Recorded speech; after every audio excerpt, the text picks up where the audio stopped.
Welcome back to the Rashi Nosh. I'm Pastor Matt. And I'm Kara. We are glad to be back with you this week as we dig into a little bit of Rashi, this medieval French rabbi that's kind of the most basic of Jewish understanding of the scripture. And this week we're in Parashat Vayetzei, and this is the famous story of Jacob's ladder. Jacob goes to sleep in a place because the sun has set.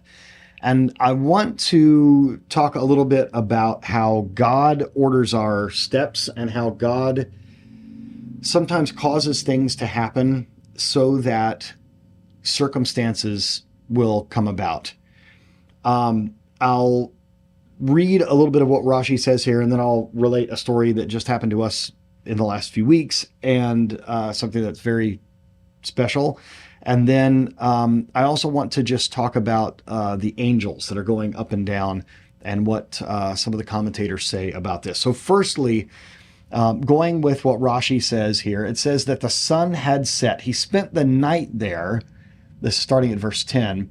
Jacob departed from Beersheba and went into Haran. He encountered the place and spent the night there because the sun had set. Now, the sun had set, and so when you're around places with no electricity and the sun begins to go down, it's time to make camp. Can't do anything. Yeah, that's what you have to do. And so it seemed almost redundant that the Bible would say that Isaac makes camp at this place because the sun had set. Of course, it's obvious. But in the Hebrew, what Rashi says here, because the sun had set, it should have been written, and the sun set and he spent the night there. Because the sun had set implies that the sun set for him and that it was suddenly, not at its normal time, so that he should spend the night there. So he's going along. It's not even time for the sun to set yet, but God makes it set so that he will stop in that place. And if you remember, when he wakes up from this vision of this ladder and these angels ascending and descending on it, he says, this was the house of God and I was not aware. It was a very special thing that happened. So I think sometimes God causes or allows to happen certain things that put us in a position to have an encounter with him or an encounter with a messenger from him. So recently, I did something that was not my most proud moment, and you did not get angry, and that is I locked my keys in my van. And it's you feel very foolish doing something like that. And I didn't have a spare key. I don't have a spare key to that vehicle.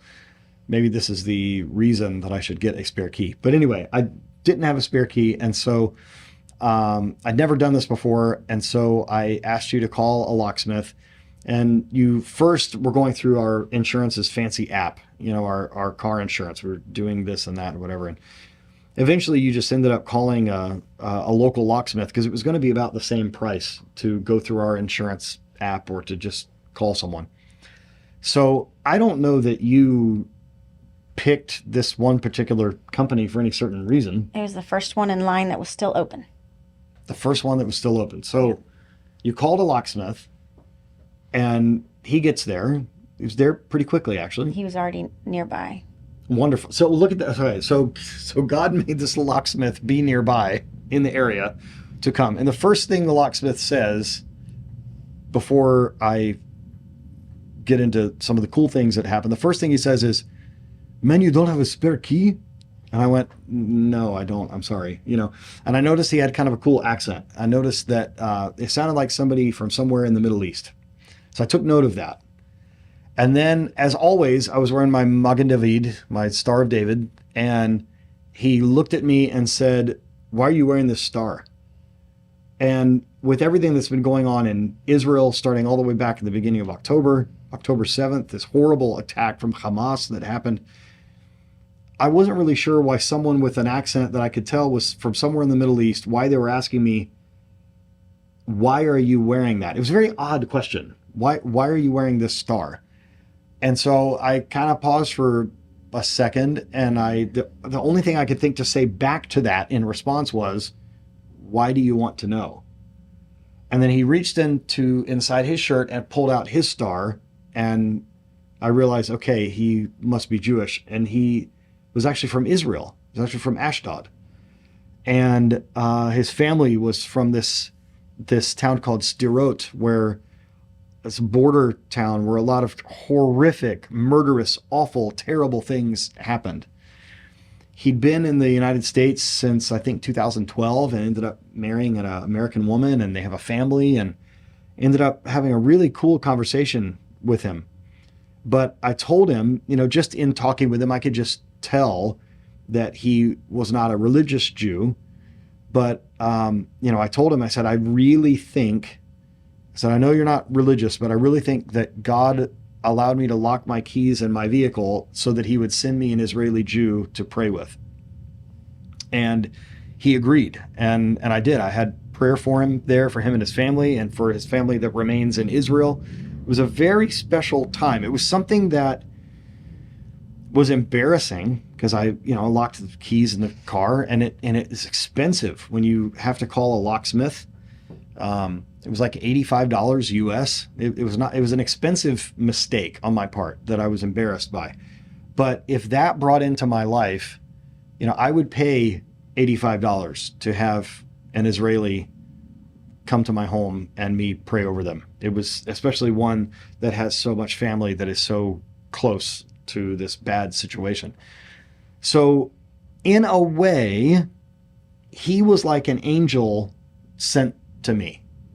Because in another commentary, Rabbi Shapira is always very quick to say that since the ladder, it says there was a ladder going from the earth into the heavens. It doesn't say that it was from the heavens coming down into the earth. So he says that means that the messengers, the angels that were going up and down on it, were not supernatural. That this vision that he had, that these were human messengers, because it's going from the earth to heaven and not heaven to earth. And so he said we need to remember, Rabbi Shapira always says, we need to remember that we are angels for each other. We are messengers of God for each other, even if we don't realize it. I had no idea that I'd meet an Israeli Jew just because I locked my keys in my car. Out of all the people that you could have called, Here's this guy. It was kind of amazing.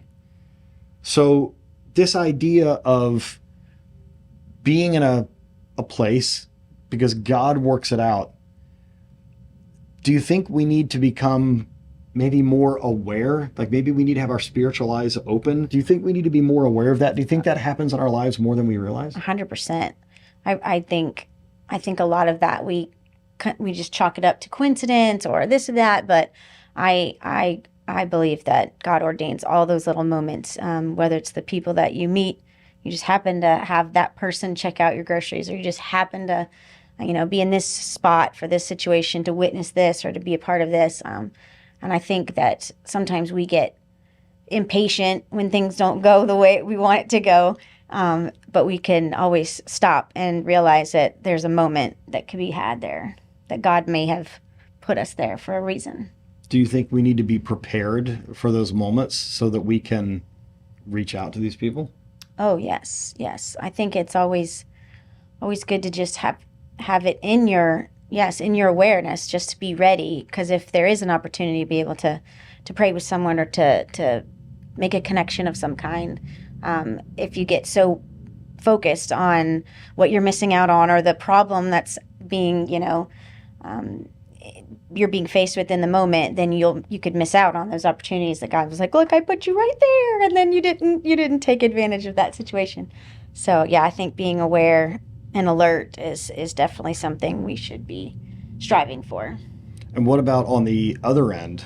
What about being ready to be that angel for the other person? Like for us to, I'm not a locksmith, but if I was, to come to the rescue to someone, maybe to be at the ready and on the lookout for someone that needs help so that we can be an angel for someone else. Absolutely. There is a young man that works in the drive-thru at the place where you get coffee that you've been kind of talking to and sort of sharing your faith a little bit. And you were not aware that this same young man that you were talking to, I had a meeting at that same place. I was going to be meeting someone to give them some counsel, and they were mistaken about the day. And so I was there all alone. and I had been in there in this place to get coffee with this other person, and I had been there for like 10 minutes, and I felt like it would be just weird to just leave. And so I went ahead and bought coffee, and it was this young man that you've been talking to. That same day. It's the same day. We found out later. Right. And he asked about my Star of David, and he asked about kosher. What does kosher mean, and all this stuff. So have you been back to that place? I haven't. Okay, so next time you go, you have to say, hey, that silly guy that you were talking about kosher stuff, that's my husband. That'll be a nice connection. And so now we can both be angels to this young man, and that's pretty cool. Who can you be an angel for this week? Who can you be an angel for today? This is an interesting question. As I mentioned, Rabbi Shapira says that because this ladder starts on the earth and goes into the heavens, those angels are human.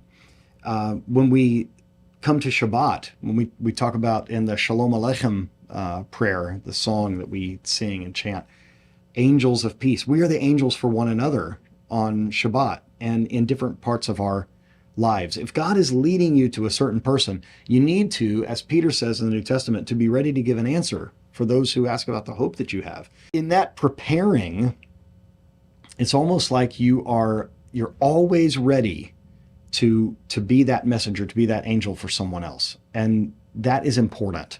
So be aware of that. Keep your spiritual antenna engaged and be aware. We hope this has been a blessing to you as it has been for us. And I hope you don't have to lock your keys in your car to meet one of the angels in your life. Shalom.